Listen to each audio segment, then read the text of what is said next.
So that's why the technical committee is coming in, and that's why the caucus is coming in, so that we see everything you are doing, if you are doing it according to the powers delegated to you by the voters. That's it. So if you're not working, I think they should be much afraid of the youth.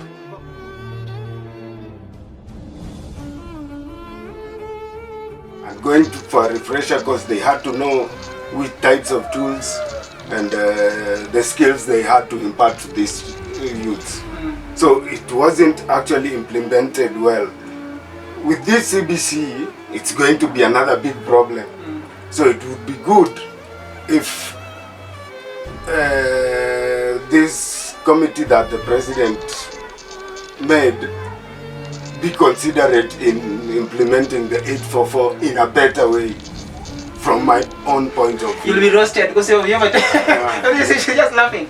But what can you say about all this? But I know it's getting into your line. It would be good if the Ministry of Education and this committee think about the CBC and the 844 system. And in my own view, I think the 844 system should be the one to continue instead of the CBC. It's going to be expensive and it's going to make the youth lack the skills that they need to create employment for themselves. What can you say? What can you say about that? Is it the system the curriculum we're using is what making youth to deviate from the moral of the society, or what is it? Because from what he's saying, it's as if the system you're using in schools, inafanya watu wetu wapotoke. What's your take? Let me say violence. I'm not also a person of yesterday. Yeah. I underwent the 844 system, the original 844 system, where we used to do manual practicals. And again, due over time, the system went failing. So really in the CBC, I found that most of the 844 system that we are doing in our time is what is really being borrowed. And in the CBC, there is one thing I can say, and I'm sorry to say this because I think the parents can roast me. We have become lazy as a community, and we are leaving most of the things to the teachers to do. We don't want to engage in our children's activity. Our work is to go and find the daily bread for these children. So because we don't want to engage in these activities, that is why we say it is expensive. CBC is one thing that's supposed to be very cheap, because the materials that we are getting, whatever we are using, is supposed to be improvised. What is improvisation? It's something that you are not supposed to go and buy. But because we want the shortcuts, we just go to the supermarkets and the bookshops to buy. When you're told to collect bottle tops to make a chain, that we are told to go to collect simple materials. Instead you go buying for beads. You are told to make a necklace. I can give an example. There is these bottle top rings that you can use to make a necklace or an ankle wrist band. But the parents go buying the beads. So we are not thinking like Miguna said. We should learn to think in the box, outside the box, and without the box. But we have refused to come out of the box. We are still inside the box. That is why we are finding CBC to be very expensive. And again, we don't want to look at the positive side of life. We always focus on the negative side of life. What, after learning these skills, how will this person benefit? Now, there is the tailoring in school. If the child is able to do simple tailoring for themselves, then again you don't need to go to the fundi. There you've saved a little bit of finances which you can use to do something else. So it is really helping in skill work. And again, let me touch on the people with disabilities. Some cannot move, but they can be able to move, to do with their hands. They can be able to manipulate their hands and make these things. So I think that is the best system that we can be having around in our country. How is it impacting on social fabric towards the youth? Towards the youth. Yeah, schools. Is it the school? Because I'm seeing so many schools. You've seen youth burning schools and things like that, and there's a lot of immoral behaviors within school. Do you boil it down to the school system, or do you boil it down to where do we put it? Well, the children are burning schools. And we cannot say it is the schools that have a problem. That is a behavioral problem. I guess I want to believe that this person, from where he or she is coming from, that is where the real issue lies. Maybe the person is coming from a family that is not stable. Maybe the person is having behavioral conflicts. Maybe the person is under influence. And maybe the person wants to feel they have inferiority complexes. They want to show the other children in school that I can be able to do this. So some of these issues, let us tackle them from individual levels. Then after tackling them from the individual levels, we can come to the society. Because what is a society in real sense? Where does a society begin? The society begins from you and me, then to the family, then to the neighborhood, then going now in round to the main society or the community. So we cannot fight the society, we cannot fight the government when you have not started from the root cause. I like starting from the root. Where did the rains start beating us? Where did the issues start coming in? The child may be abused. You might find scenarios where the children were abused, maybe in schools, maybe in their early years. The issue was not known or was not resolved. This person grows up with vengeance. This person grows up with remorsefulness. So in future, what do you expect this person to do in the society? Do you expect this person really to have a positive side of the society or a negative side of the society? So how will this person's youthfulness be? You see, this person, if this person's childhood was stolen from them, we expect them also to steal other person's childhoodness if it was not tackled well.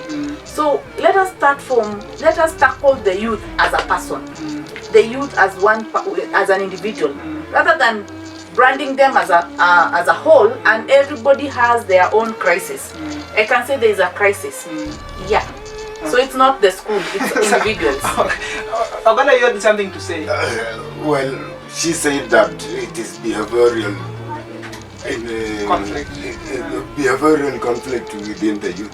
You see, when you say it's behavioral conflict, I tend to think it's like you are laying the blame on the parents, because for one thing, behaviors, one acquires behaviors from an elder, from a parent.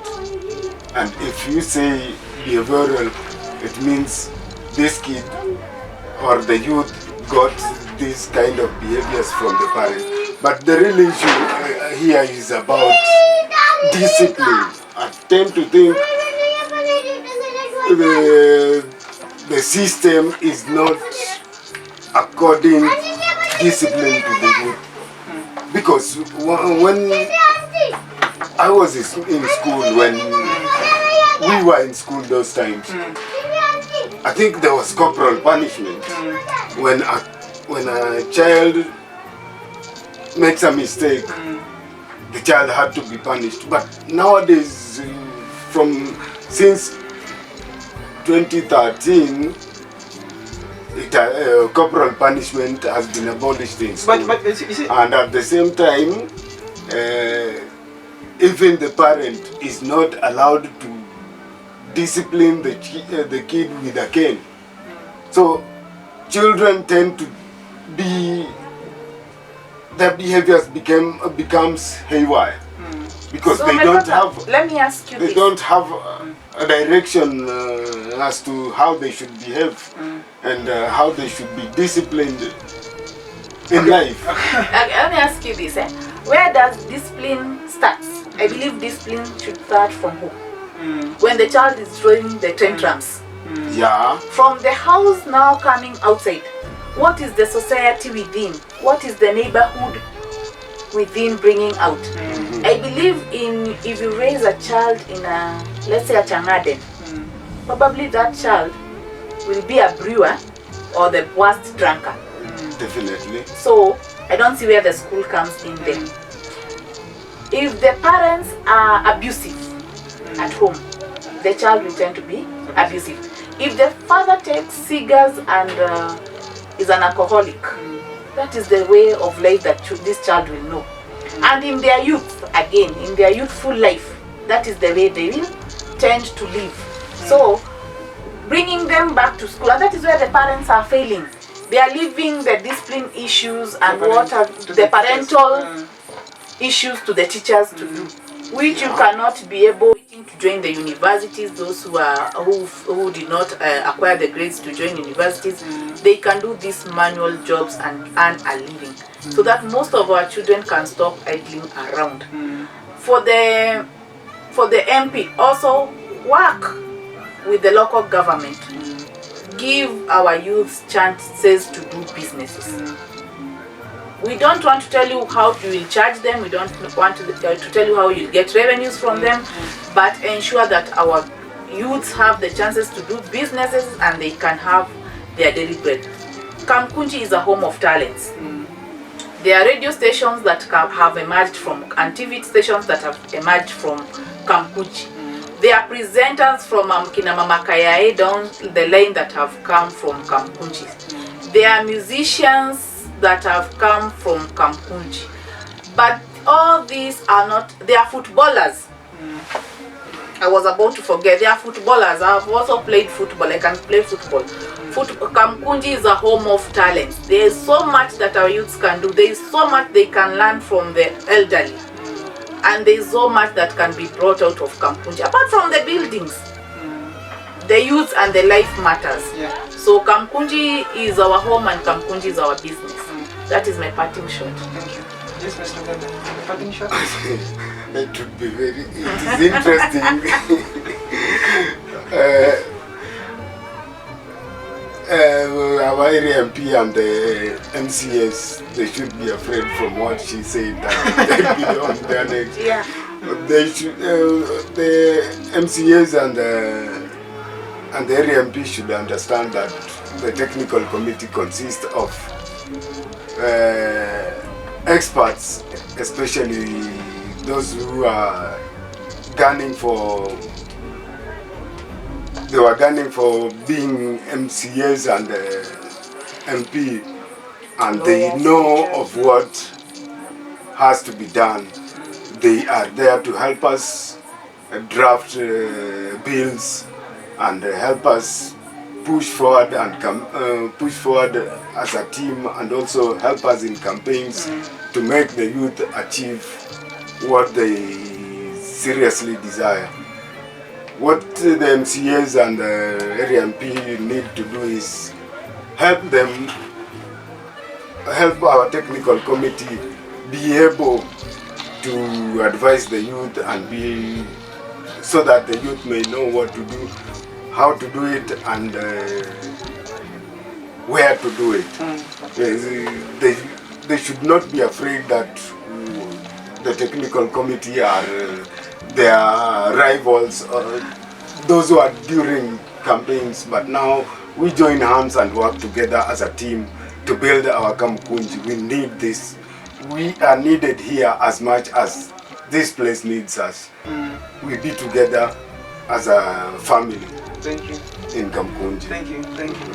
Ladies and gentlemen, we are coming to the end of this discussion, and what Mr. Gada has just alluded to, that the elected members of elective posts within Kamukunji should not be afraid. To me, I think they should be afraid if they are not delivering, because the essence of this of the discussion we're having at Kijee TV is to make sure we have the social accountability to all the political leaders, so that what is the mandate, the power you are delegated to by wananchi is equitably used within Kamukunji. The resources given by government are used, and deliverables should be monitored and can well be evaluated. So that's why the technical committee is coming in, and that's why the caucus is coming in, so that we see everything you are doing, if you are doing it according to the powers delegated to you by the voters. That's it. So if you are not working, I think they should be much afraid of the youth caucus coming up.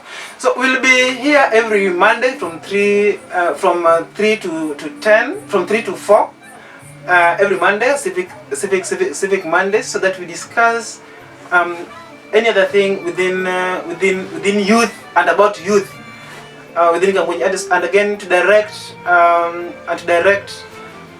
usaidizi to the youth. As always, this is volence oloo. We'll also bring the technical committee, in your permission, on this bench, so that they also tell us what they think about everything going around Kamukunji. So we'll be meeting here again every Monday. You are advised to do your comment on the comment box down there. We'll be also posting the link to the Kamukunji Youth Caucus WhatsApp link, so you can join, and also we can have this discussion going further. As always, I have said, is volence oloo. Keep you in this show, and thank you for your time with me. Otherwise, thank you guys. Thank you. Thank you.